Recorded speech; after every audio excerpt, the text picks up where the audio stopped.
Well, a very bright morning from Aurora City. It is a chilly weather. I don't know how it is in the other parts of the world, but you are most welcome to the KOKOLIRIKO live show on West Nile TV. I hope you are having a wonderful time, and we hope also to be driving with you up the hour of 9 o'clock. And we are going to be doing this together with you, and I hope you, as the viewer, also can be able to share with us your opinions and thoughts on what we are going to be discussing on the show right this morning. And I want to take this pleasure to also welcome you aboard in a special way from wherever you're watching us from. It could be within West Nile sub-region, it could be in actually all Lango and entire northern Uganda, but it can also really be outside northern Uganda, in parts of central Uganda, in western, and also parts of also East Africa at large in there. But nonetheless, from wherever you choose to watch us from, it could be also really outside Africa. But in a similar way, we treat you special as a viewer of West Nile TV. We say a very good morning to you. And we also really are here to bounce back for the Tuesday edition. And today happens to be the 18th of the month of June. That means also really the month of June is already running in a terrible speed. And how is it doing? Are you driving it, or is it driving you? If at all any of the two is happening to you, what magic have you done? And what magic haven't you done is the question also really you should be asking yourself this early morning. But nonetheless, we take this opportunity once again in a special way to welcome you on board and say you are most welcome to West Nile TV KOKOLIRIKO live show that starts your ways every Mondays to Fridays, right from 7 o'clock until 9 o'clock. And my name is Farish Majid, and we are going to be doing this with you to the hour of 9 o'clock. And we have so many issues prepared for you. And remember, yesterday we did see General Kainerugaba Muhoozi meeting new Italian ambassador to Uganda. That's something we are seeing on the past morning, and what some of the insights, maybe somebody could be interested in understanding what the two could have discussed. And General Muhoozi Kainerugaba, who is the Chief of Defense Forces and Senior Presidential Advisor for Special Operations, met with the new Italian ambassador to Uganda, that's Mauro Massoni, at the Special Forces Command headquarters in Entebbe yesterday afternoon. And the meeting focused on mutual interests and strengthening the long-standing historical ties between Uganda and the Italian government in there. And this is really quite a good note, because Italy is actually one of those countries that we must say that has genuine goods. And for us to have these international friendly ties, definitely that is actually one thing that will be able to promote trade, first of all, and free movement of people from one place to another. And really for Ugandans to move to Italy, that will also really be good for the two nations in there, because at the end of the day, these diplomatic ties will also really mean a lot in terms of bringing development for the two countries. And both leaders affirmed commitment to further enhance that bilateral relations, and that is really something I must say it could be a very good one. It could be a plus. This is in terms of also really bringing development, and I really want to say, if at all the two also really meet and also address these issues. For instance, also really issues that have been hindering movement of people from, first of all, Uganda to also really Italy, because I've not had many people planning to move to Italy. In most cases, suppose dreams to move to Canada, their dreams are to move to America, but I've never had anybody saying that I want to move to Italy, except a friend of mine who had the time to travel, that is to Italy for university games, and actually said Italy is a nice country to be in, and felt like going back. And up to date, he's yet willing to go back, and I hope his dream of living in Italy will one day come true, because that is the only person I've had who also really wants to move to Italy. And that means that the two have to talk about the issues of movement, because we need to make sure that we cherish each other, because we need Italians also to come to Uganda, to also really come with their knowledge, because sometimes these are people who are dealing, the industrialists, and if they come with their skills, definitely as Ugandans, we are going to be tapping into that very much. And if we also get a chance to move there, and then definitely also really our livelihoods are going to be improved. And that is why we're saying improvement of these international relations between the two countries, to me, will be also really a plus for the two countries. And Uganda and Italy have enjoyed diplomatic relations for many years, and that is one thing that somebody should be understanding. And with the significant boost in 2020, following also really the signing of a memorandum of understanding on defense cooperation in there. And this meeting marked the first between General Kainerugaba Muhoozi and also the Ambassador Massoni, who recently succeeded Ambassador Maslimano Mazanti. And General Kainerugaba extended extend a warm welcome to Ambassador Masoni, expressing optimism about also the future of the Uganda-Italy relations, and this is something also really where we are looking forward to that. We want to also really see the two countries are living very, very much in harmony, because at the end of the day, if at all they are not living in harmony, and then each and every relation and every dream that these two could be able to develop will just be able to remain on paper, or else or just in those speeches in there. But really want to see and have an impact of this meeting, so that solely many Ugandans could be able to move, that is to Italy, and also really, first of all, obtain education from there, so that also they come back with the skills, and then the Italian government also they could be able to come and buy our goods, and first of all the raw materials, and that would also really make importation of first of all the goods that is also from Uganda to Italy very, very much easily in there. And that is one thing also really when we talk about, then definitely that would also really mean a lot. And when we talk about the raw materials, and now on the past, also this morning we are seeing budget cuts affecting agriculture sector, which is already worrying the civil society organizations. And this is something somebody out there I could not be able to understand, because earlier we were talking about agriculture or raw materials, and for us to have these raw materials produced, definitely most of them come from agriculture. Look at the different raw materials that also that are used for making different products, and most of them are actually from agriculture. And now recently in the recently read budget, we did see also really budget cut also really affecting agriculture sector in there, which worried so many other people in there. But really, how can we make sure the budget cuts for agriculture sector now also really increases, and how can we be able to utilize the money that also really is being able to be given to this agriculture sector, also really does not also really maybe going to waste. And the recently announced 2024-2025 financial year budget by Finance Minister Matia Kasaija has sparked concerns among also really the civil society organizations and district planners over the reduction of budget allocation for the agriculture sector in there. And these agencies argue that the reduced budget allocation to agriculture comes at a critical time when the sector faces increasing threats from climate change. And really, this is one dangerous thing that also really I will be able to side with also really the people, because look at what is happening today. The agriculture sector is also really being affected by the changes of climate. And how can we make sure that also really the money that has been reduced can be able to be utilized maybe very well by the different sector players. And this is actually what goes also really to those who are supposed to be planning, first of all, in terms of also using this money to also really have a thought of how they are going to be using this money, because if at all they are not using it well, then definitely that would also really mean a lot. And how can we make sure that that does not go on? And definitely that is also really something somebody out there should be interested in. And Jessica Omondo, a program officer for advocacy for participating in ecological land management, has said the cut in the budget allocated for agriculture sector is contrary to the Malabo Declaration of 2014 that Uganda subscribes to. And that is what she actually said. And these concerns were raised during the budget listening and budget planning, that dialogue also in Lira City. And the model said the government should consider reposing also the budget to maintain a strong focus on production and also productivity within the agriculture sector in there. And they recently also already read budget by Finance Minister Matia Kasaija in case that the agriculture budget also decreased from, that is shillings 1.085 billion, that's in the last financial year, to also the current of 1.6 billion this financial year. And Richard Oboy, the district planner for Soweto district, says that this will affect development plans at the lower local governments in there, because they are the ones actually where agriculture is very, very much practiced. And really for the funding on the budget for agriculture to be dropped, then to me that is really, really quite unfair, because we are also really planning, and as government we have been looking forward of attracting more people into agriculture, because the population is on the increase. And definitely that is one thing also we cannot be able to run away from. And also people taking advantage of also now settling on lands that will be able to be used for agriculture production. And really for us to also reduce the funding, then definitely that is really something that also really at the end of the day that is going to be coming with its own negative repercussions. And how can we make sure that this does not go on is something that somebody out there could be interested in, because if at the end of the day we are not necessarily taking that into serious consideration, and then definitely that is something at the end of the day that would also really affect the sector, because this sector is actually very critical. It is one of those sectors that I really feel money could be able to be given much, because if at all we are talking about agriculture, each and everybody has to eat, and after first of all the food that we eat comes from agriculture. And that is why we're saying this sector should have maybe taken the lion's share, just like the other three that also we are also allocated lion's share, because look at education and health.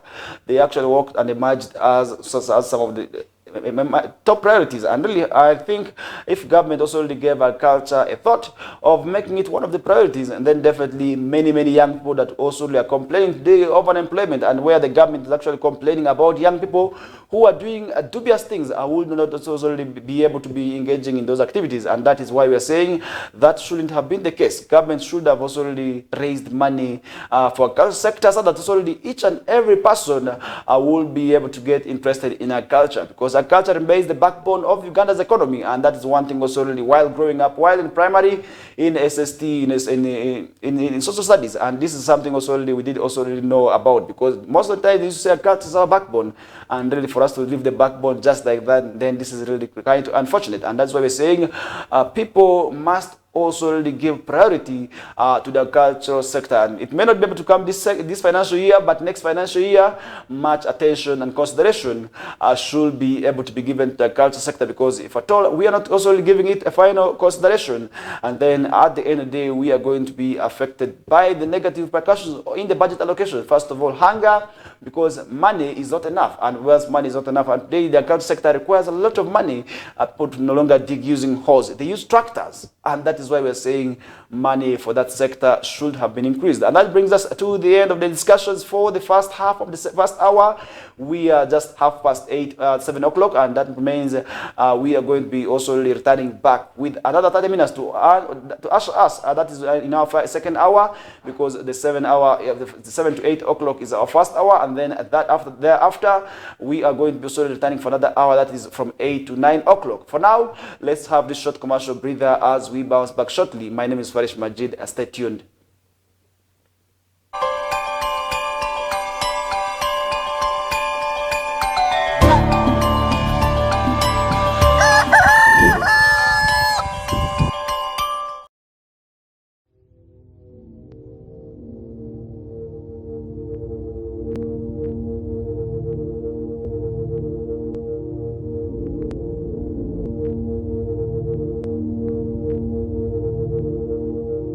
West Nile TV, lighting up the region.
Mbappe, Cristiano Ronaldo, Harry Kane, Sané, Griezmann, Lewandowski, and many more. Who is your European star? We are very familiar with all German stadia. Trust us to give you the best Euro experience affordably. Catch the matches live on NBS Sport, channel 255 on antenna, or channel 199 on Dish Decoder on Star Times. We got your stars. This message is brought to you by Star Times Solar. Star Times Solar, more than just solar.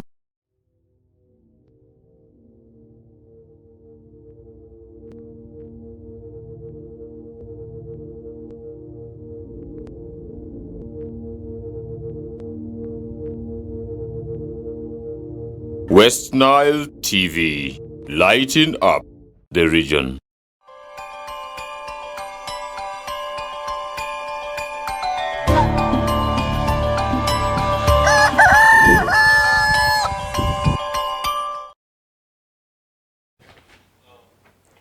Alright, welcome back from the short commercial breather. We are back from the short commercial break, and now we are also really talking about malnutrition being a worrying subject that is in Chiradongo district. Now, the cases of this malnutrition vice, this is actually where the children cannot be able to be identified as very well, because they are the ones who are at most risk of also being affected by malnutrition.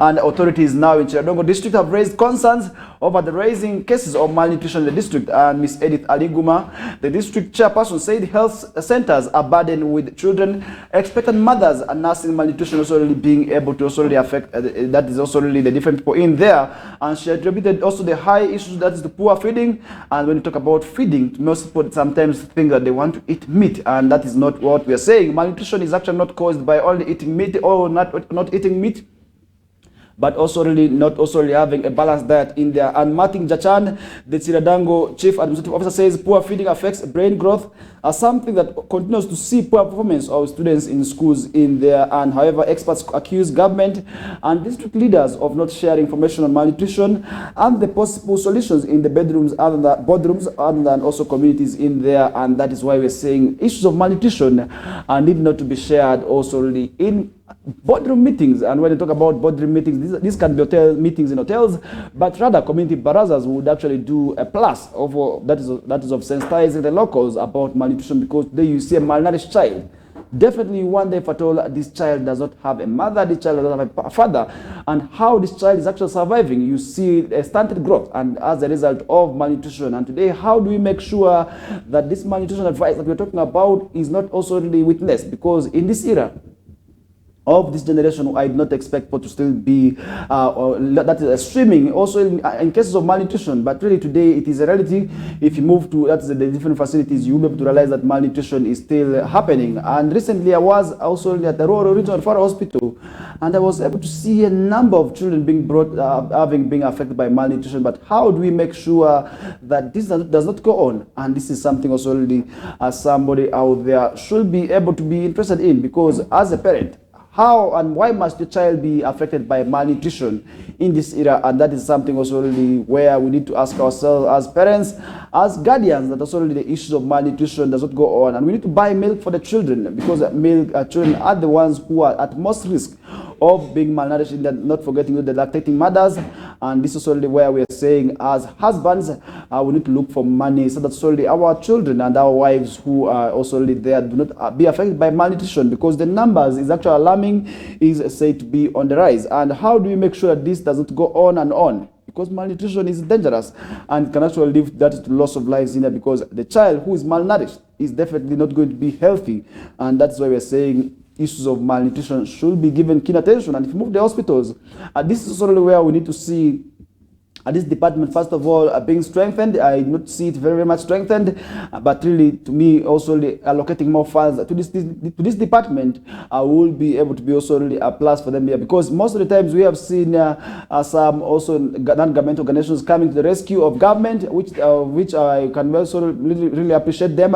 I've seen coming together in also really with other organizations, but really this is not enough, and we need more of the non-government organizations to also really come in place and support government also really in addressing concerns of what we call malnutrition, because malnutrition is something dangerous. And this is where we're saying for you to have a malnourished child, then definitely nobody's going to be carrying this child. And today we are having a tendency where people do not want to carry ugly children, where people do not want to carry malnourished children. And who is going to be carrying your baby? This is one thing also where we need to focus on, because many of the times people do not want to carry children that do not look well. People want to carry children who are well looking, and this burden goes to you, the parent. You must make sure that you feed your children very well, and that is how at the end of the day people are going to be carrying them. Because if at all you are not doing that, then definitely that is one thing also that will be able to be your problem, because nobody is going to be carrying your child. Your problem, your child is going to remain your child.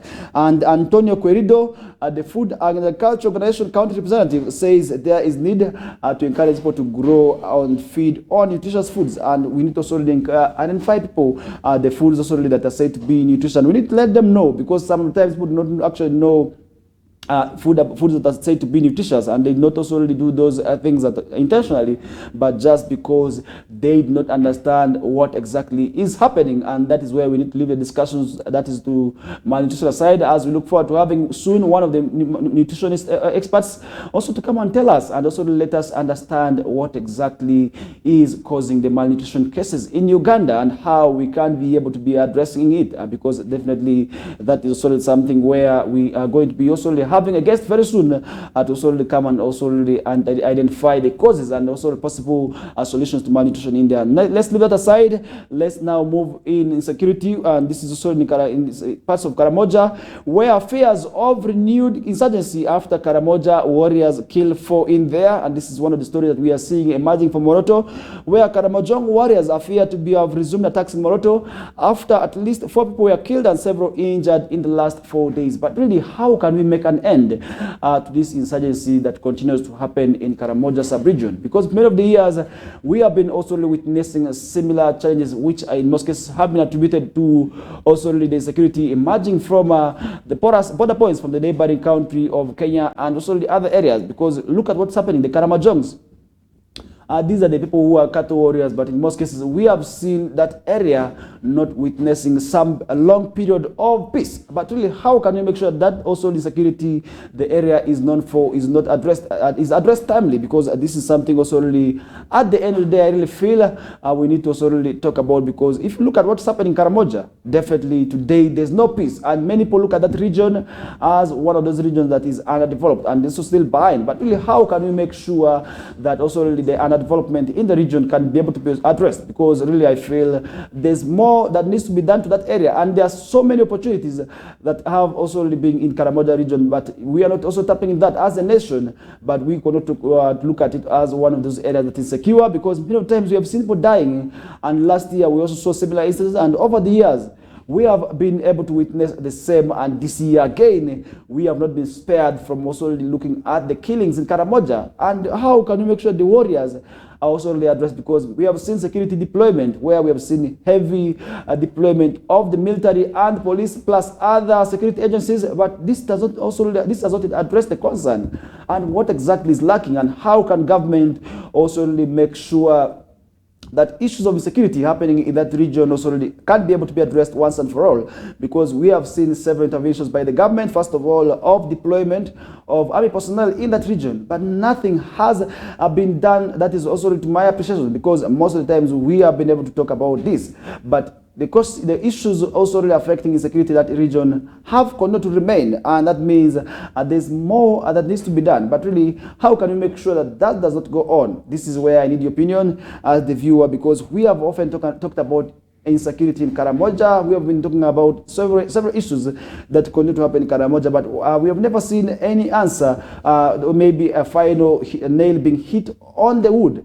And that means the issues of insecurity still continue to reign, much as we have seen several interventions by the government and other agencies, but that means we are not doing enough. And what should the government do to also make sure that the insecurity in that region is addressed? And this is one thing also somebody out there could be interested in, and that is where we are saying the issues of insecurity must be addressed, because we need peace. Without peace, there's no going to be development, and Karamoja will be able to remain as it is if at all there's no peace, because definitely foreign investors cannot be attracted to that area. Because of insecurity, they will be able to fear for their lives, and that is why we are saying that should also not be able to go on. Following a period of relative peace achieved by intensified security patrols and arrest of 2 notorious warriors in Nakiloro Trading Center, authorities have a suspect that also who are evaded and been captured also with the group also in there, and that is one thing also we are seeing coming from that area. And between Thursday and Sunday last week, the warriors ambushed and killed 4 individuals, that is in the Rupa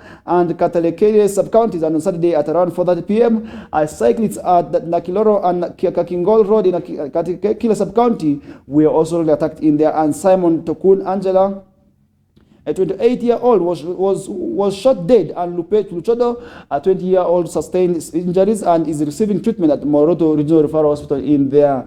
And this is why we are saying issues of insecurity must be able to be addressed timely, and the violence continued unabated into Sunday, when another cyclist, also who was run into by a saloon car at Lateral Trading Center, was ambushed and also killed, and assailants looted the property, further terrorized the community in there. And Michael Longole, the Mount Moroto Region Police spokesperson, confirmed the resurgency of the attacks also in there, and said these are warriors.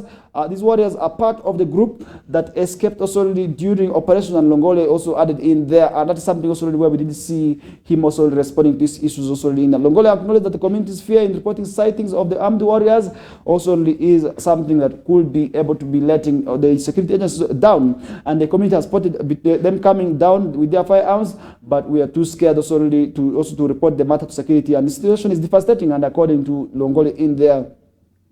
And he further emphasized the need for a robust partnership between community and security forces. Longole asked locals to provide any information that could be able to lead to the capture of their silence. And that is one thing also I need to also ask the people of Karamoja. You fearing, then definitely at the end of the day, that is not going to be helping you, because this is going to be able to affect, first of all, many people. And really, if at all security reaches out and also attacks people, that would also be quite well, other than just leaving them to be able to mingle amongst you in the communities without reporting them. And that is really going to be having a very bad and robust implication that is on the security of each and everybody within this area. And that is why we're saying people must be able to report information that could be able to be leading that to the arrest of the suspects. And that is why we're saying whoever is in Karamoja sub-region where these warriors could be hiding, feel free to reach out to any security agency, and the nearest security agency in this case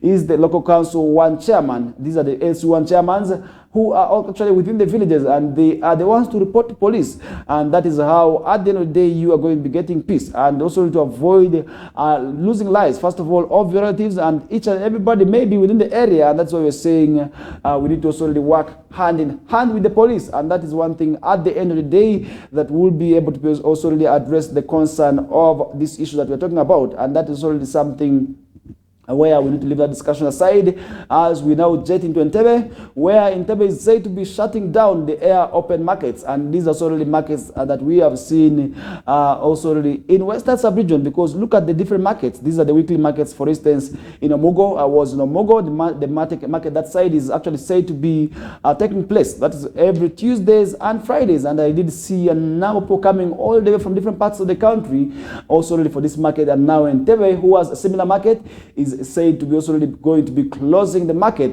This is also to allow the main market take shape, because according to information from that side, the main market is not actually picking up because of these weekly markets. And now the Entebbe Municipal Council will shut down all weekly open air markets, commonly known as the Kabubu, effective, that is July 1st. In the sweeping decision was announced by Mayor Fabrice Rulinda, who emphasized the need to support the main markets that contribute monthly dues to the municipal council in there. And this is one thing also we are going to be seeing. What about the women who have been able to also earn a lot of money for themselves in the open air markets in there? Because today we are having mothers who are actually raising their children and who are taking care of their families just through these daily, weekly markets. And how can we also be able to help them? Because without also helping them, we are going to be adding a lot of pain to those people who are also engaging in such activities. And that is why we're saying before the authorities in Entebbe also take shape and also take the effect of the decision, they needed also to also have thoughts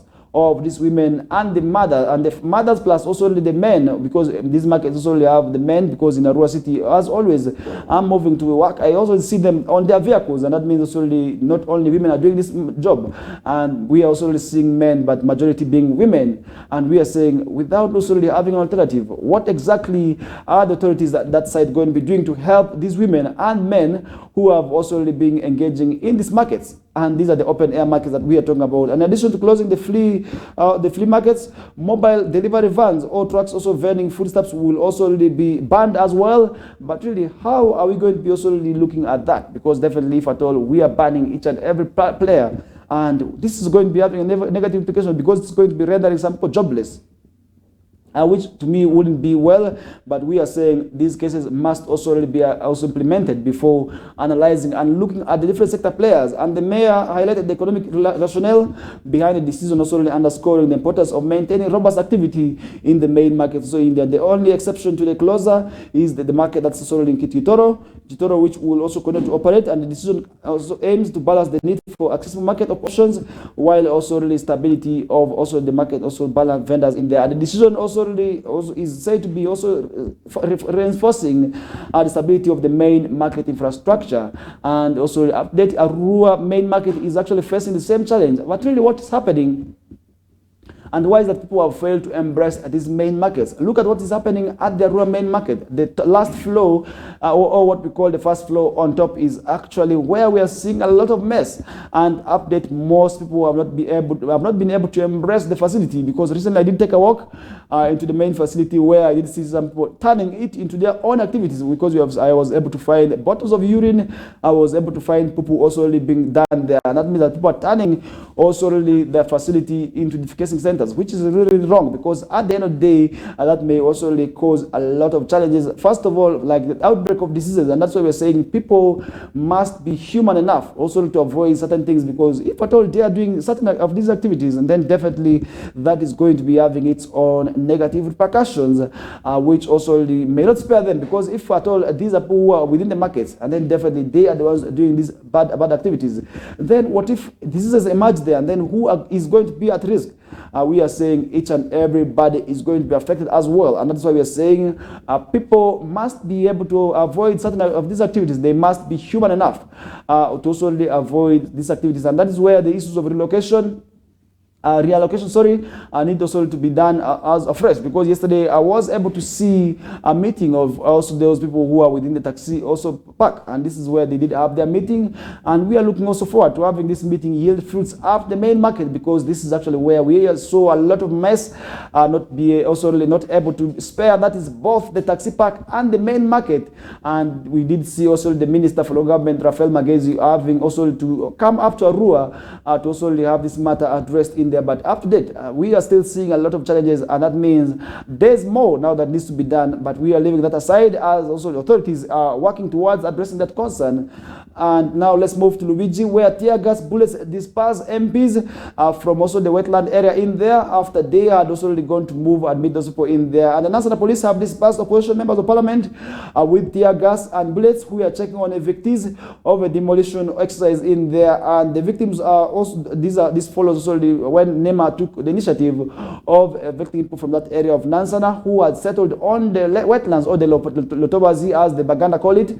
But we are now saying now this matter is actually taking also another direction, because I did see a number of people left helpless, because many of them did not actually know that they had settled on the wetlands. But really, how can we able to also disperse without also compensating them? That is one thing also NEMA and the government at large need to also address first. And the victims are those whose houses were demolished by the National Environment Management Authority last week for encroaching on Lubiji wetland in Wakiso district, and the legislators were led by the leader of opposition, that's Joel Senyonyi, by around 10:30 a.m. Yesterday, the legislators touched the base Nansana, and upon arrival, the police blocked them from also accessing the scene, resulting also to dispersing them, the crowds also who had joined the MPs in solidarity in there. And as tear gas filled the air, we did see unlively societal tranquility, and the scene was turned into a din of chaos and confusion in there. And really, this is one thing also really we need to understand.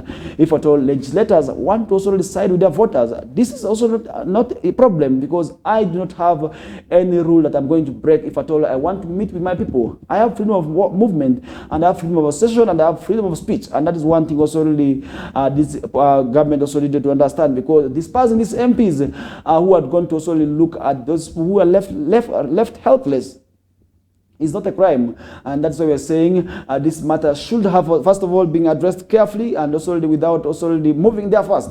These legislators needed, first of all, seek that is permission from police, so that the police could be able to allow them moving freely there. But if at all that's not done, and then definitely to disperse them like that is really, really wrong. We are saying tear gas and live bullets should not be able to be used, that is on also such activities, because at the end of the day, it is taxpayers' money that goes into buying this ammunition. ammunition, because if at all this ammunition is also really not manufactured in Uganda, then we have to buy them. Even if we're manufacturing them from Uganda, what about the raw materials? We are using a lot of resources to also really have this money in there, because look at the budget that was recently allocated to security. Definitely this is actually where part of the money could be able to be going through, but we are saying also the police needed to use other alternative means in terms of addressing this matter in there. And after the legislators insisted on their plan to visit the affected people, the situation escalated with gunfire, forcing people to also really flee for their lives in that. Johnson condemned the exercise and the force used that's by the police, saying that this was not a justification for tear gas use, and that tear gas also said that the purpose in Luigi was to find out the truth and provide advice to the affected people in there. And really that is why we are saying police needed to work hand in hand with the different stakeholders before also really dispersing them in there. And they accused the government of using a selective approach in demolishing homes and properties of residents. And actually one of those agencies that is said to be also really situated on the wetland is a petrol station, and also the police station also really as well, which are also really being demanded to be evicted from that area. And that's why the locals are saying this petrol station needs to be moved out of there, because look at the head office of one of the petrol stations. I will not be able to mention the names, is actually said to be situated on the wetlands. And how can we make sure also really the people get justice?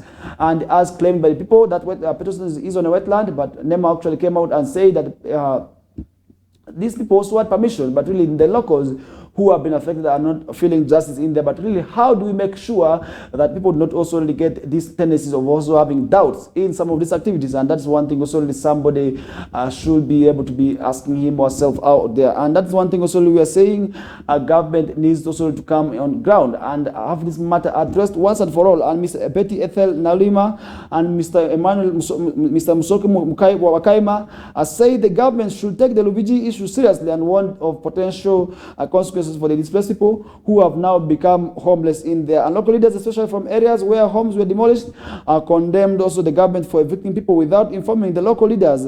And that is one thing also where people do not feel very well. And he accused government of using selective approach. That's what Sanyu said. And 2 weeks also later, the displaced people are still facing challenges, with a 68-year-old woman, Ruth Namudu, saying also that she has nowhere to stay and she has nowhere to go after her home was displaced in there. And Ms. Namudu was pictured looking for fallen at the rabbis with the chicken in hand also as our last position in there. And that is one thing also we are saying and NEMA should be considered, because really such vulnerable, if at all we are evicting them and we are leaving them there like that, and where do we expect them to go to? This is really something that doesn't make people feel very, very well. And as human beings, we need to be human enough. And this is where a government through NEMA also need to have this consideration for maybe resettling such vulnerable to areas where they cannot be able to move, maybe areas which are not in the wetlands, because many of them have actually said they have lived on these wetlands for quite a long period of time, and these are their ancestral lands where they have been residing. And now for them to be evicted out of these areas, definitely they are saying that is not well for them. And really, how do we make sure that also these evictions are not done in a way that is taken to be selective enough? And this is where we are saying people, before being evicted, government needs to also come, maybe give them time, for instance, a year or 2 years, and also, if possible, give them the necessary support before also evicting them. And NEMA continues to intensify evictions of people encroaching on wetlands as the country strives, that is to protect these specific ecosystems and reduce the devastating impacts of climate change. Much as we are also being able to have the negative repercussions of the climate change, but is it the right way to have people evicted in that way? And with the Environment Protection Force, police that will start demolishing structures built in wetlands countrywide, monitor wetlands, and also investigating and curbing environmental crimes, as also debris from the started buildings lay scattered, as shows this is also the hope for evictees. And that is one thing also we are saying. And more recently, in one of the meetings that is with also the Rural Resident City Commissioner, that's Charles Chogor, this was during the flagging over of the road rehabilitation projects. Also in the Narrow City, he actually came out and spoke about the issues of people settling in wetlands. And for those who are within a rural city, a rural area, and you are settling that is in wetlands, then you need to also stay warned, because NEMA is going to be undertaking this countrywide. And this is what we're saying, for those who have bought land also around the wetlands, try also look out for alternatives. You need to start having alternatives at this moment before being taken up unawares in there, because if at all you are caught unawares, that would also remain a lot in terms of start resettling, because resettling is actually one thing that is said to be very, very difficult. And we are saying, if at all you are living in the areas that you know are wetlands, and how do you identify a wetland? Where wetland is actually an area that is waterlogged, and this is actually where the environment is supposed to be protected from, because water that is supposed to be coming from other areas are supposed to be absorbed into the wetlands. And that is how sometimes people have settled on this land, on these wetlands, and they have actually invested a lot of monies. And in most cases we have been also hearing settling on wetlands is not for the poor, and most people who are well-to-do have actually settled on these wetlands. And that's why we're saying they need to start looking out for alternatives of where they're going to be settling next, because if at all they are not going to be also really moving to those areas, and then definitely they may also have challenges. And this also goes to those who are planning to buy land at this time, where some people may be aware that government is going to be undertaking also the eviction out of the wetlands. They would also wish to sell their lands so that they do not get the losses. And that's why we're saying, before buying land, you must make sure that you move there personally, and also understand that the land that you're about to engage yourself in terms of also practicing in there is not on a wetland. And that's why we're saying that shouldn't be the case. You must move up to ground, and you need to work with the LC1 chairperson, and these LC1 chairpersons also need to be fair enough to also avoid people landing themselves into trouble by buying land that is said to be wetland. And this is where we're saying people who are planning to buy land and have the monies, you must first of all move to these areas where the brokers are going to be leading you into, because at the end of the day, if you don't do that, so then definitely you may buy air. And what do I mean by buying air? You may buy a wetland where after a short period of time then you get evicted. And that's why we're saying before moving into buying also land, the agreements, before signing the agreements or the prices, you must make sure that the land you are about to engage yourself in is not in a wetland. And that does bring us to the end of the first hour.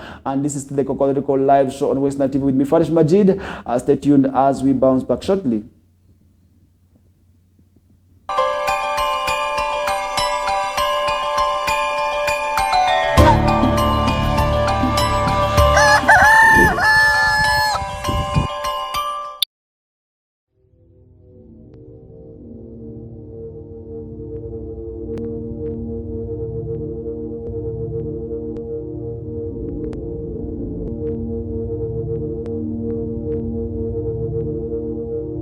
West Nile TV, lighting up the region.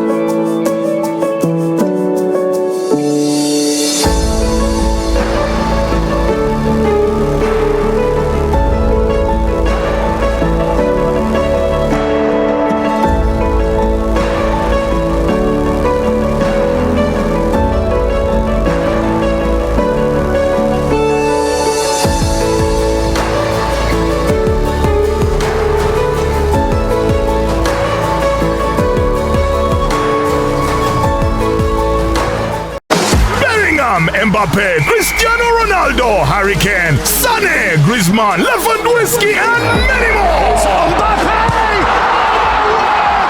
Who is your European star? We are very familiar with all German stadia. Trust us to give you the best Euro experience affordably. Catch the matches live on NBA Sport, channel 255 on antenna or channel 199 on Dish Decoder on Star Times. We got your stars. This message is brought to you by StarTimes Solar. StarTimes Solar, more than just solar.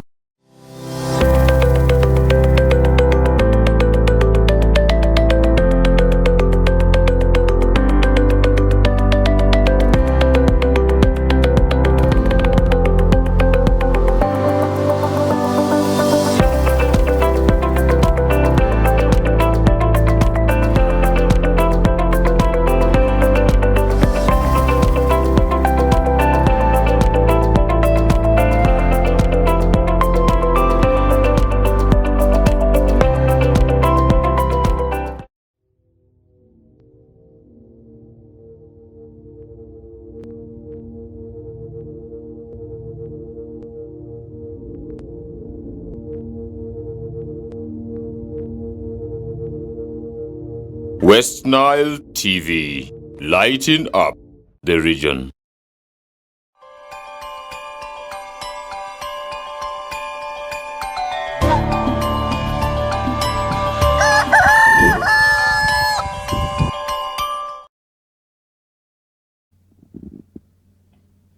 All right, welcome back from that short commercial break. It is a Tuesday, and today happens to be the 18th day into the month of June, and it's a school day. And I do hope, as maybe as a school-going kid or as a parent, your child is actually at school, because definitely, if at all the child is still home enjoying Eid, then that's really, really wrong, because today is business day, and this means that already children are supposed to be in school for business. And which business do I mean? It is typically education, where they are supposed to be learning in the classrooms as per now.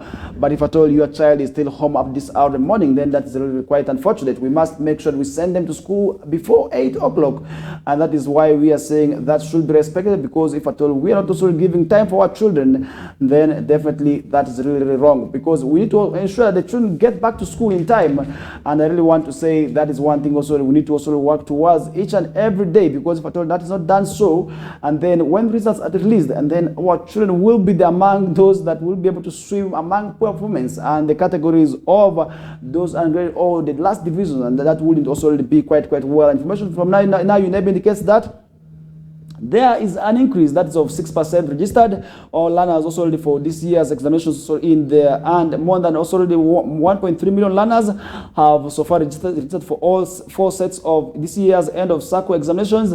And out of these, we have that is 793,489 registered for primary living examinations, which is abbreviated as PLE, where we do also that's 3,699,373 for the UCE examinations, and for both that is the old and new curricula. And we also do have that is a total of about 1,000, also 1,309,788 for advanced examination certificate of examination, abbreviated as the USE in there. And last year that we did also really see the number not being able to be having like this year, because the number is said to be slightly on the increase of about 6%.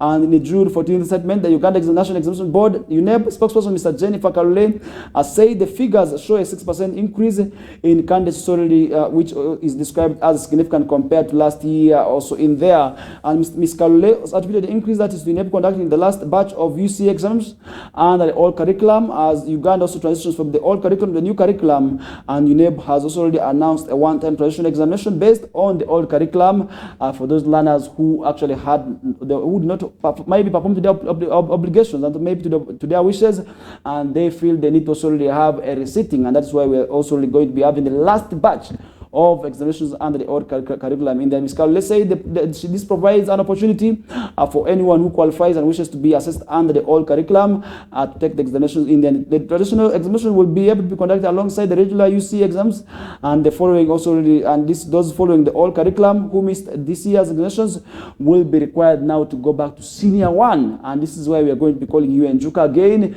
That would also enable you now sit under the new curriculum after 4 years, and this is where we want to wish the very best for those who are going to be sitting the examinations under the old curriculum, because I know some colleagues who are going to be sitting for this year's examinations under the old curriculum, but I want to wish them the very best. And one of them is actually our madam.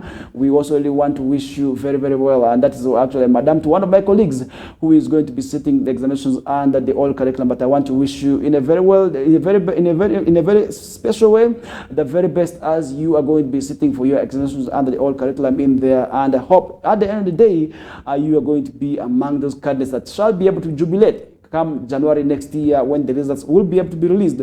And additionally, the traditional examination targets adult candidates who are 20 years old and above and not sit, that's for PLE, and those candidates also will require special permission from the examination director of UNEP to also have themselves a chance to sit for these examinations in there. And the above condition applies only to Ugandan citizens who must also have proof of age, and the traditional examination ends that is on June 21st, whereas that of another examination is already ended on May 31st in there. And that is where we also want to leave the discussion aside in relation to education. And we are saying for those who are still home, are still enjoying ED, we must make sure that we return back to class, because if you're not returning to class, and then as learners are there and we are home, when you nap time reaches, and then definitely we are going to be also really affected by the poor results, and which wouldn't also really be very, very well for us to also really come and also lament on here, because if at all results are very bad, and then definitely that would also really mean that we as in Western Sub-region are going to also not be happy about the results. And that is why we are saying when learning resumes, we must always make sure that we're in class, first of all in time, also really to understand what the concepts of the teachers are trying to also really impart in our brains in there. And that is one thing also really I want to say for those parents whose learners came for ED and update they're still home, we must make sure that we send them today. And also really for those learners who actually also really are still hiding in other places, we must make sure so really we return back to school today, because learning already resumed. And that's why we are leaving that discussion aside and now to look at some of the stories happening elsewhere. Meanwhile, in health activists are demanding for the return of free meals at Masaka Hospital. This is something also really we are seeing on the papers this morning, because free meals have seen them also being delivered at Mulago Regional Forest Hospital, but in Arua Regional Forest Hospital I've not seen. And now health activists within Southern Regional Soil Rights Association are now calling on Masaka Regional Referral Hospital to reinstate also the free meals for all inpatients, and that is and the demand comes after the hospital suspended free meals for patients in 2023, citing budgetary constraints. And now the chairperson of the association, Swaib Serumbaya, acknowledges that also the hospital's effort to feed critical patients, but argues that the program excludes many in also really in need in there, because there are some people who may not be able to have the money also to buy food, because buying food by the within also the areas of these health facilities is quite expensive. And for those who have had patients in the hospitals, definitely you'll be able to know what I'm talking about. It may not be able to only apply to Masaka, but even a rural regional hospital, the food also being bought is sometimes very expensive. And that is why we're saying free meals to those who may not be able to have the monies would also really be able to work for them, because many times sometimes these people come and their homes are very far, and to move from one place to another to bring the food is really, really burdening, and free food would actually work for them. And I really want to say this needs to not be only reinstated in Masaka, but across the entire country where these activities were suspended or were not also really being implemented. This would also really help patients, maybe their caretakers, also really in terms of really the burdens of looking for food. And I really feel that would actually work very, very much well for the patients. And Miss Mary Namwanje, another activist, expressed concern about patients recovering also on empty stomachs, and she cited a recent death, speculating also as a result of hunger, which may also have contributed to that death in there. And previously, the hospital provided 3 meals per day, including porridge with milk for breakfast and with portion and beans for lunch. And on Wednesday, they also offered a special food, that's a plow dish, which is a spiced rice and also beef in there for the patients. And that is one thing also really that could have had its own benefits to the people within the area. And previously, the hospital provided 3 meals, and that's one thing also really we did see happening in there, because a normal person has to eat 3 times a day, and also to have also these people have first of all the food that is really, really a plus for them. And recovering on empty stomach is actually something that is said to be difficult. And remember, if you want to really see how difficult it is to recover on an empty stomach, try sleep hungry. Then definitely you will be able to understand what exactly I'm talking about. And in an interview last week, the hospital administrator, that Mr. Charles Tumushime, maintained that the current budget can also only support meals for 20% of the patients, and that means the money is not enough. And Mr. Tumushime explained that they need about 250 million every financial year to sustain the feeding program, but currently receive only 80 million, which is not enough. Also in 2009, the then hospital management claimed that also the shillings for 4 million they were receiving also at the time to buy food and also purchase drugs were channeled by the government also to national medical stores, leaving them also with nothing for providing the free meals in there. And that's why we are saying government of Uganda needs also to have also these thoughts for those who are in these hospitals. Try sleep hungry, and then definitely you know how hunger is. Then what about those who are sick and trying to recover? And how exactly are they feeling, and what exactly are they going through is something also we need to also really understand, that also really have the empathy towards. And this is one thing also really, at the end of the day, if you're not empathetic, then definitely we are not going to be seeing these resources also being increased. And we can be able to come here and talk and shout and lament, but definitely the implication and also the implementation will remain zero. And that's why we're saying government needs also to have a focus of thinking about the sick patients, because nobody wants to be sick. I've never seen somebody who says he or she wants to become sick, because in most cases, sickness just comes by its own, and really for us to leave this one, abandon them like that is really wrong. And that's why we are saying people must be provided also really with the necessary food. And which food am I talking about? It's the free meals at the different health facilities, more so the government facilities in there. And on average, at the hospital is said to be getting at least 1,800 outpatients and about also 360 daily admissions. So that's something also we are seeing, of which a minimum of 40 are new deliveries. However, it receives less funds compared to its needs. And that's why we are saying the health sector, much as we did see a budget increase channel towards the sector, we need to also really see the health facilities also really having a budget increase, and that would also really mean a lot at the end of the day. That would also really have an impact. That is, first of all, on those who are seeking the resources, and then second, those who are providing the services, because we need, these medical personnel are actually service providers. They are working towards also helping the different stakeholders, and these are the patients, and that's why we're saying people must also really have the budget increase be implemented in there. And that does bring us also to the end of that discussion. And now let's look at agriculture once more, where farmers have been urged to embrace irrigation to boost their yields, and that's something also we are seeing. And remember recently, when the rains had not returned in Arua City and Western Sub-region, some people were actually worried of what exactly is happening, because after planting, after barely weeks of planting, we did see them also really having, first of all, the rains disappearing, and now we are saying they have been called upon to embrace agriculture. And with the return of the rains, we could actually spare and save these rains into drums and also the other different ways, because if at all we spare this water, and then during time of dry season, we can be able to solely go back and also have the water crops be irrigated in there, and that would also mean a lot. And now we are seeing that, and that's one thing also where farmers have been urged to embrace irrigation, that is to boost their yields, and that would also mean a lot. And small scale farmers in Kayunga district and other parts of the country have been advised that to have transition away of that's rain feeding farming, which is also not also susceptible to drought, and embrace micro scale irrigation to improve, that is also their crop yields in there. Speaking as the chief guest during the micro scale irrigation program exhibition held on Monday, Miss Mariam Kaberuka, the Kayunga District Resident District Commissioner, has said with the increasing adverse effects of climate change, such as prolonged drought, farmers need to also irrigate their crops to enhance yields in there. And that's one thing also which I also want to advise the farmers on, because we had people also very, very much expressing worry when the rains disappeared recently, but now at least there are smiles on their faces, because they plant the crops, and after planting and the crops have just started growing and the rains disappeared, and that means climate change is really a reality. It is not something also really where we are just talking about. Another program, a farmer pays, that is shillings 2.5 to 25% of the total cost of the irrigation equipment, while the remaining 75% is paid by the government. And Ms. Kaburika who said most of the smallholder farmers are capable of purchasing irrigation equipment given the cost sharing arrangement with the government. Also noted that many people are still poor because they have failed to embrace a commercial agriculture industry. Echoed President Museveni's call at farmers not to also provide their land into small pieces, urging this impedes commercial agriculture and mechanization in there. And during the ceremony, local farmers and irrigation equipment suppliers exhibited their products, as Ms. Zubeda Namwanje, the Kayunga District Senior Agricultural Engineer, saying a total of that is 654 farmers in the district had registered under the program, but noted that also only 116 had received the irrigation equipment in there. And really, this is one thing also we need to also focus. And those who have received the equipment must also, at the end of the day, please feel free to share with their colleagues. If at all they are not going to be sharing,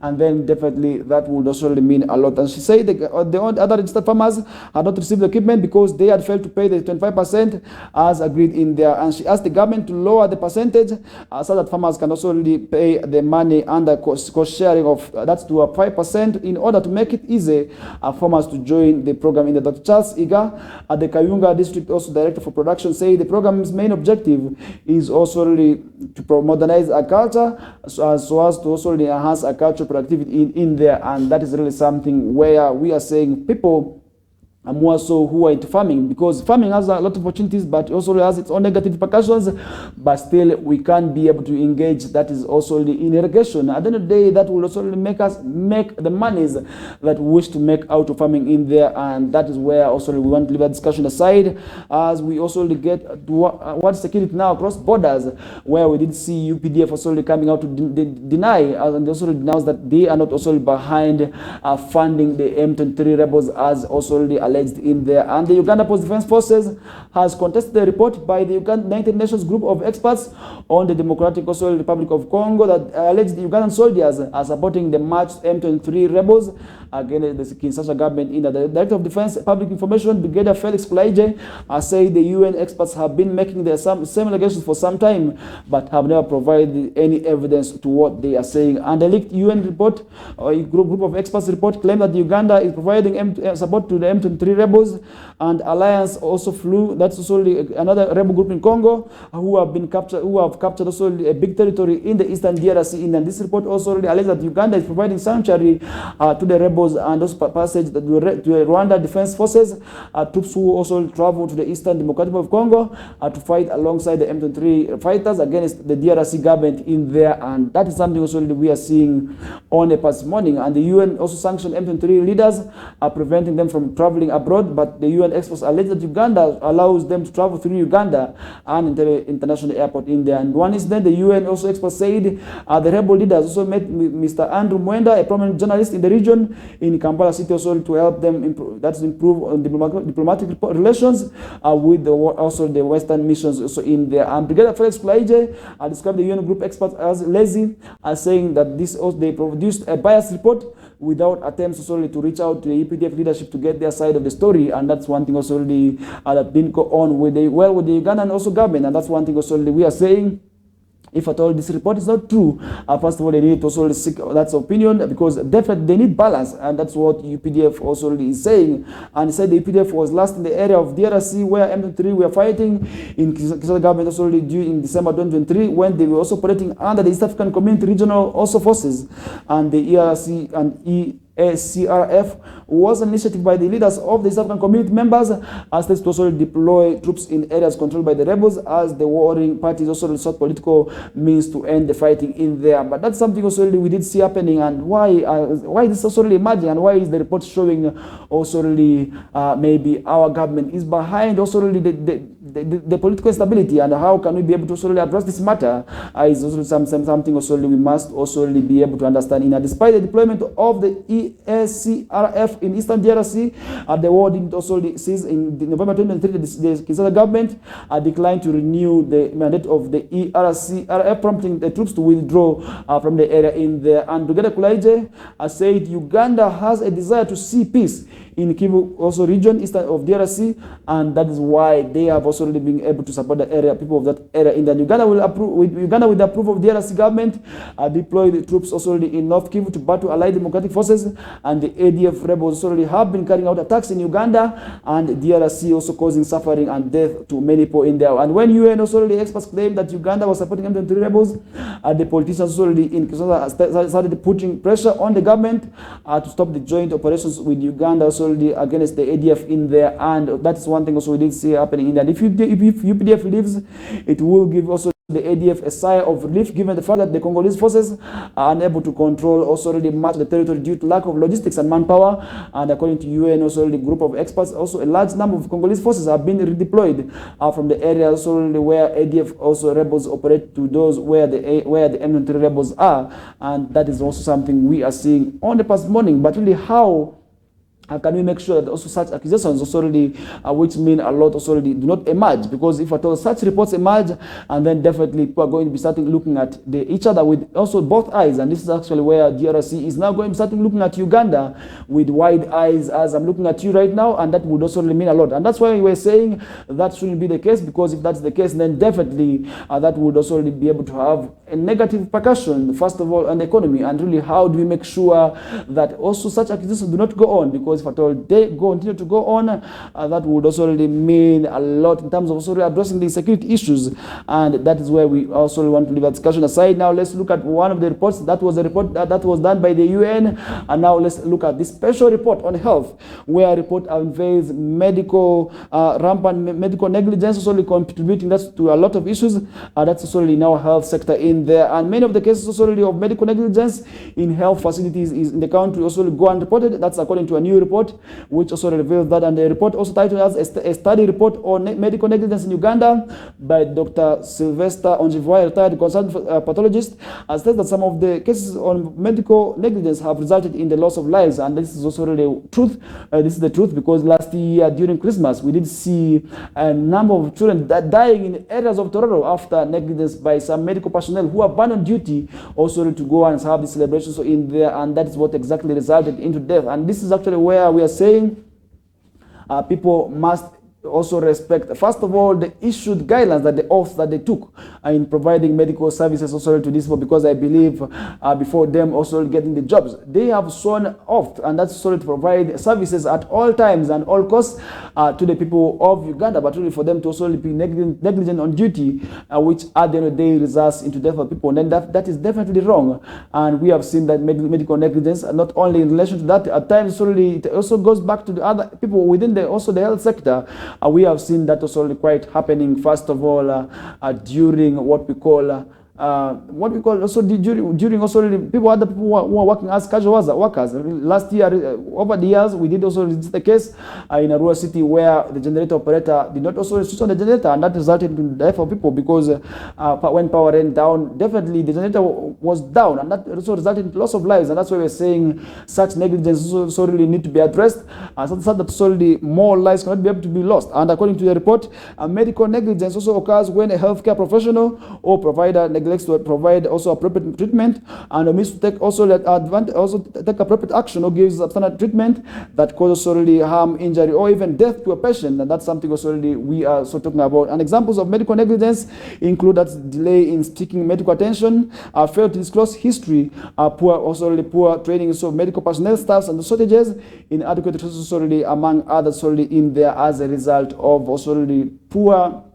or what we call medical also negligence. And that's one thing also we also need to address and understand, because if at all this is happening, and how can we be able to address this matter, and who exactly do we rush out to, is something also somebody should be able to get interested in. And the report also revealed that many medical negligence cases are being registered against private hospitals, and Dr. Onjivwai also said that this is because complainants find it easier to get compensation from a private health facility than government also the health facility. And how do we make sure that also the two can be able to be taken to court and also get justice in there if at all there's negligence at the health facilities? Because at the end of the day, this does not only happen and also apply to what we call the private facilities alone, but also the government facilities as well are also really at the danger of also this medical negligence in there. And the Uganda Medical and Dental Practitioners Council, which is mandated also to protect the public from unsafe medical practices, is also stuck with also more than 50 unresolved cases related to medical negligence in there. And in an interview with Professor Joel Okulo, the chairperson of Uganda Medical and Dental Practitioners Council,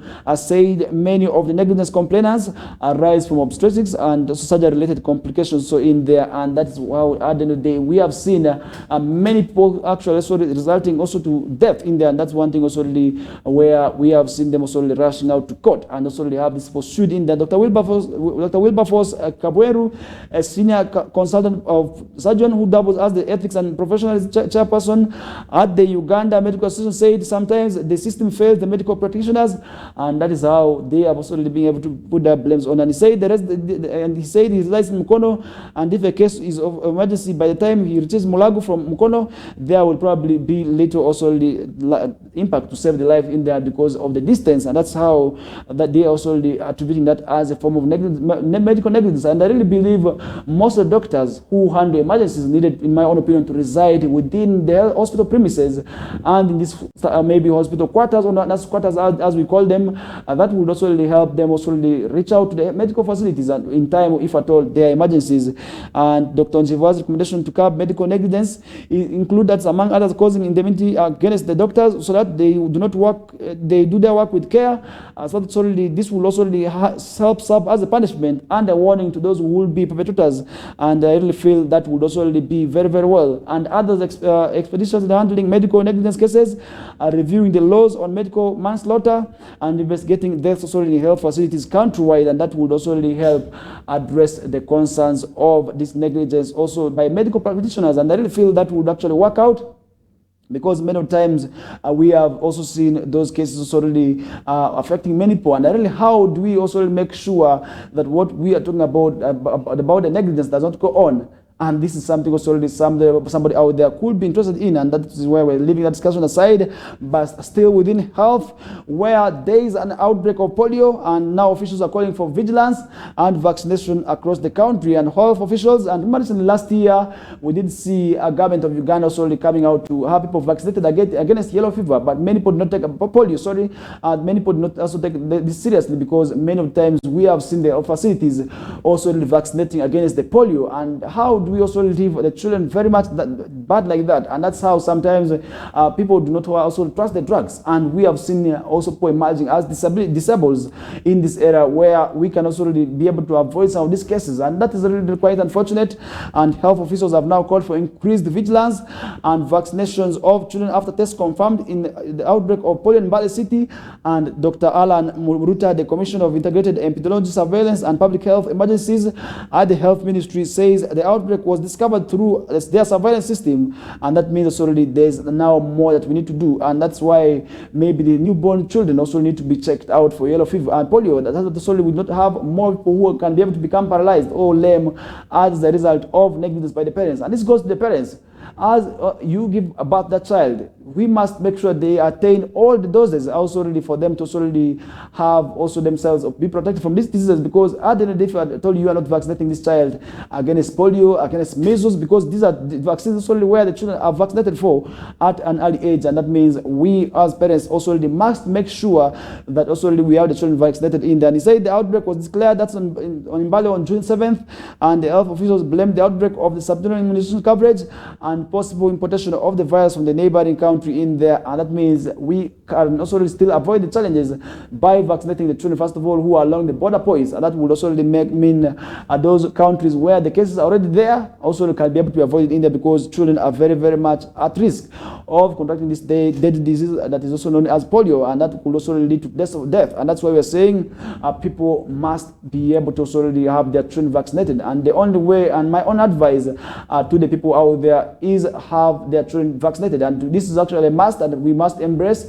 because if at all we are not vaccinated children, these drugs are actually safe, and if at all we are not also really are doing that, then definitely that's going to be having its own negative repercussions. And according to data from World Health Organization 2016, the coverage of the first dose of the inactivated polio-containing vaccine for Uganda was at 60%, and that means also really this needs to increase up there. And that is where we are coming to a closer of the discussion to polio, and we shall be able to bounce back and still continue with that as we return back from the short commercial break. Stay tuned. My name is Farish Majid.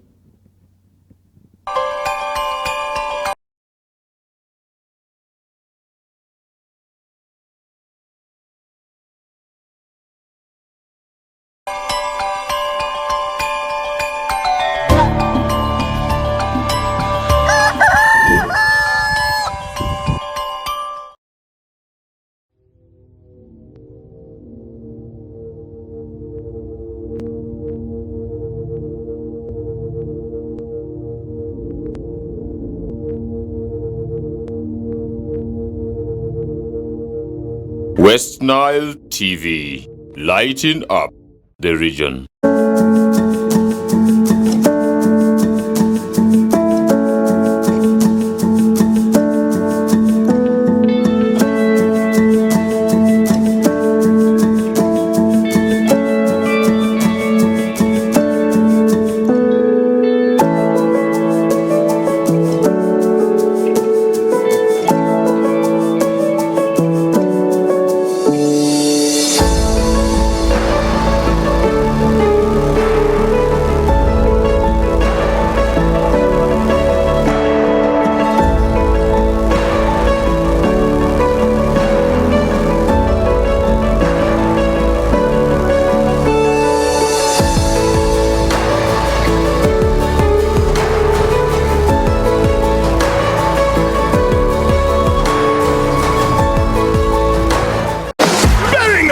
Mbappe, Cristiano Ronaldo, Harry Kane, Sané, Griezmann, Lewandowski, and many more. Who is your European star? We are very familiar with all German stadia. Trust us to give you the best Euro experience affordably. Catch the matches live on NBA Sport, channel 255 on antenna or channel 199 on Dish Decoder on Star Times. We got your stars. This message is brought to you by StarTimes Solar. StarTimes Solar, more than just solar.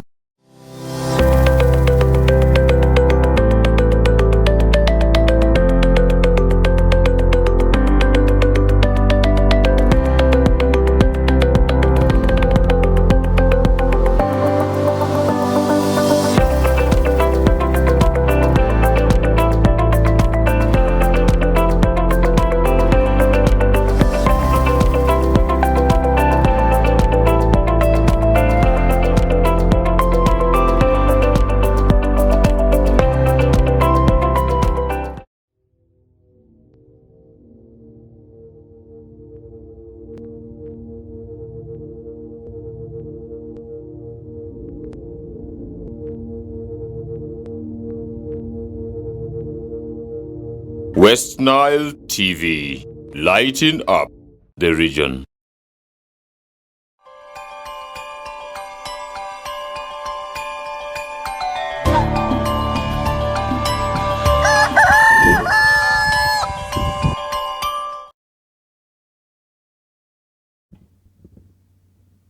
All right, welcome back from the short commercial breather. In case you're just bouncing back with us right now, you're most welcome aboard. From the time we began, we started at 7 o'clock and our final destination remains 9 o'clock.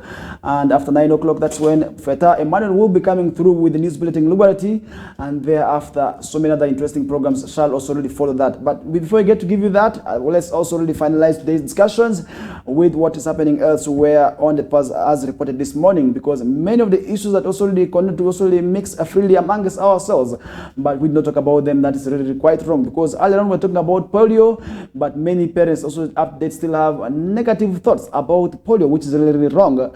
And for us to have also children as disabled as a result of polio is really wrong at this time, as much as government has put the strides and also really end the disease in there. But if at all we as parents are now the ones letting down government, that is really quite unfortunate, because these vaccines are free of charge at most of the private and also government facilities. We have seen also some private facilities also really vaccinating the children against polio in there, but really some parents are still very much hesitant to also really have their children vaccinated against disease. They are thinking also really that it is a very bad thing, but we are saying that is not the case. We must make sure we have our children vaccinated so that also really they not also be part of those children whom we are going to be having under statistics. And that is the one thing also really where I need to say, as we start our discussions in this hour of the morning, we must make sure that we talk about this issue of children not being vaccinated, and that's one thing also really at the end of the day that we'll be able to slowly address the concerns in there. And now begin our discussions in the second hour. Teenage mothers in Bukisu sub-region complain of neglect by parents and the men who also impregnated them, and that's something also really we are seeing on the past morning. But really as a teenager, why would you allow somebody impregnate you? Because you're still young. As a teenager, I believe you're still young, and that's why we are saying issues of people engaging in sexual activities when they're still young must be avoided, because as a young person, you're not supposed to be in food for adults. That's why we are saying you must wait for the right time, because if at all you're not also really waiting for that, then definitely these men, these boys who are lying to you with all the nice sweet words are going to run away, because after running and discovering that they cannot be able to take care of you, they're going to run away for their lives, because definitely as somebody who is poor but really wanted to enjoy will run away from you. And that's why we're saying girls out there, I'm not also really attacking you, but we must make sure issues of also really opening up freely should be avoided, because we must make sure that also really we not engage in these activities, because definitely at the end of the day, that is one thing also really where we are going to be seeing many people running away from us, because if at all they commit the crimes, then they run away, then they leave the entire burden on us. And that's why we are seeing today many of these teenagers are working as maids, because they fail to also really get the monies, and they have the responsibility of taking care of their children. And that's why at the end of the day we have seen them also really engaging in those activities. And this is why we're saying, as girls out there, as our sisters and our neighbors, we are saying issues of engaging into this activity must be avoided. Wait for the right time, and the right time will come maybe after school, after getting a job. Then definitely you are going to be having the people of your choices, and you're going to have the spouses of your choice.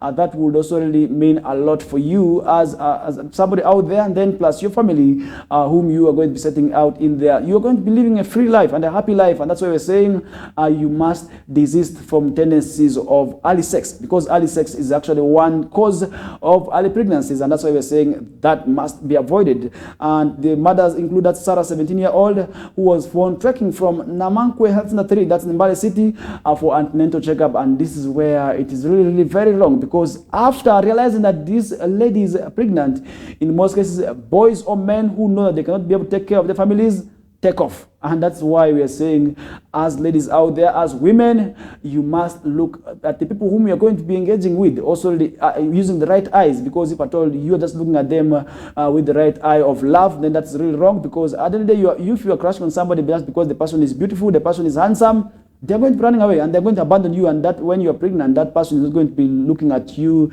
as maybe somebody who was beautiful, somebody whom they are going to run away. And that's why we are saying girls out there must desist from tendencies of early sex. And early sex is actually one factor that has been resulting into early pregnancies, and they need to also do that. And this is where the parents also need to upscale the fight and also the knowledge of sexual education. And this is why we're saying our parents, more so the aunties, the guardians, need to have time with the girl child, and they need to sit with the girl child that if you're going to be engaging in this, the result will be that, and the result will not be well. And that's why we're saying sexual education, which is very, very much lacking Western sub-region, should be reintroduced and should be introduced actually, because as growing up, I've never seen as our aunties, as in compared to other areas, because in the Buganda sub-region, when we used to talk about visiting the bush, this is where the parents the uncles used to sit down with their children, and this is where the aunties also need to call the girl child who is actually growing towards puberty. They used to sensitize them about sexual education, something which is not done in the region. And I believe that is actually one thing that is causing the rampant and also the unwanted pregnancies, because most of these girls do not actually understand what they're engaging into, and that's how at the end of the day they discover themselves pregnant, that they have nothing to do. And that's why we're saying definitely such cases must be avoided. And how are we going to be avoiding this? Then that is through also already having time with our girl child and telling them to also this from the tennis. That is how it is also something at the end of the day that would also be able to address the concern. And I really feel that's something where we need to talk about, because if at all that's something we do leave out, then that is a really quite long a wrong thing. And we leave that aside now, looking at police, where police SFC arrest 267 suspects in Kampala crackdown. And remember, recently we have seen the police the goons in Kampala taking over the city streets, where they also move in numbers and grabbing people's property, such as the bags and phones, and pick them up. And that's something we have often seen social media washed with. But really, how do we make sure such issues also really exist? Because we did see over the years some sanity in Kampala, but of late we have been seeing some group of also thugs emerging on motorcycles and moving in crowds and slowly grabbing people's bags in there, and something where we have seen people losing a lot of millions. And in the sweeping operation across the Kampala metropolitan area, the police and the Special Forces Command have arrested 267 suspects linked to the burglary and attacks on motorists using also pavers in there. And the operation targeted hotspots in Entebbe, Nsanji, Wakaliga, Kira Division, Kalangala, Matuga, and also Kasangati in there. And Luka Wachije, the deputy spokesman for Kampala metropolitan area, addressed a press also already at Monday during the Monday press briefing at police headquarters in Nanguru, which was yesterday, citing the crackdown, which is also ongoing. And I really want to say this is something at the end of the day that should also really realize its own achievements, because people have lost money, people have been killed during also this process in there, and suspects are currently being profiled by police, and also will be arraigned in court for further also investigation in there. Luka Wachije emphasized also the authorities are determined to restore safety and order in the city, and joint operations between the Uganda Police and Special Command Forces will continue until all criminal elements within the city are apprehended. And this crackdown comes at a time where there's an increasing public concern over safety in Kampala, as residents and motorists face a surge in violent crime and theft in there. And that is something also where I must say need to be also already addressed in there. Still within security, I'll leave it at aside. Now let's look at the point where Brigadier General Mugabe has been appointed, that is General Court Martial, and this is something also already could also already come at a time where President Museveni has been reappointed, that's Brigadier Freeman Mugabe as Chairman of General Court Martial for third time, and this is also something we are seeing, and this all comes 1 week after Mugabe's previous term expired, which had also already brought the operations of the Machidi-based army court to a halt, and the President also reappointed Lieutenant Colonel, that's Raphael Mugisha, as the court's lead prosecutor, and Colonel Tujankura as the judge advocate, and Major General Major Commander Matunji Silas as the defense counsel, and Major Frank Kajuru Asimwe as the registrar, replacing Lieutenant Colonel, that is John Bazimana, who retired recently in there. And the 7 members also already on the courts committee include that's Colonel John Mark Semanda, General, among others already who are going to be on that committee in there. And as we run out of time, now let's look at some of the stories. And PLU disciplinary head summoned by CID over corruption is another story that we are seeing on the past morning. And the police criminal investigation department have summoned 2 legislators, including the People's League of Uganda disciplinary head over ongoing corruption investigation, and the Igara East MP Michael Kamawanda has been also summoned for his involvement in alleged theft, corruption, and intentions also to defraud also the Boyaka Growers Cooperative of funds disbursed by the government. In the cooperative serves war veterans, and Mr. Mawanda was recently involved in a spat with PLU leader in Buganda Frank Kashumba, with latter also accusing the legislator of perpetuating gross corruption in that. Mr. Mawanda also already had been summoned by Mr. Kashumba over social media also utterances in that. Mr. Mawanda now also already has been summoned alongside Ignace Wanakia Mudumi, the MP for Balambudi constituency in Elgon sub-region in there. And I also really understand that Mr. Wamakui was also sharing light jokes with his colleagues at Parliament today, and is headed for also detention, joining 3 other MPs are currently detained also in the ongoing wide-ranging corruption investigations. And these among others include that's Yusuf Matembuli, Sisi Namuju, and Paul Akamba, who were last week arrested and charged with corruption also over their alleged role in negotiating kickbacks in the return for the boosting of certain also sector budgets already during the preparation process in there. And that's one thing also where we leave that matter aside as we move on. And remember, the MPs who had been remanded have also been sent to High Court for trial over budget corruption in there. The 3 MPs accused of budget corruption have been sent, that is High Court also for trial following their arrest last week. And these among others Yusuf Matembudi, who is of Bunyole East, and Paul Akamba, who is of Busi County, and Namuju, the Luengo District MP, who were on Monday committed also to High Court for trial after the Director of Public Prosecutions said they had also already concluded their investigation into the matter. Only Matembuli and Ms. Namuju appeared in the dock as the anti-corruption also already court presided over by the Chief Magistrate, that is Joanne Achiro in there. And that is where we come to the end of today's discussions. We hope you had a wonderful time. Right from the time we began until this hour of the morning, we say we want to wish you the very best. This is a very special day because if you look at the weather, it is a chilly day and also the chilly weather right from Arua City. And I hope this will also be able to end in a chilly way in there. And for those who love chilling, then definitely this is the weather for you. But we are saying you must chill responsibly. At the end of the day, that would also help you avoid certain problems. And that's why we are saying for those who are still home enjoying the weather, not for reaching out to work, we are saying you must reach out to work so that you get the monies that you want to get for yourself and your families, because usually we say it is the early bird that catches the fly, and that is where we are saying you must go to work this morning. And up next is the news bulletin with Fete Manuel and Richard Dabo Badia Manuel Baruta Leba Eola Zalubats everybody, Redimura Gerquadeledi, and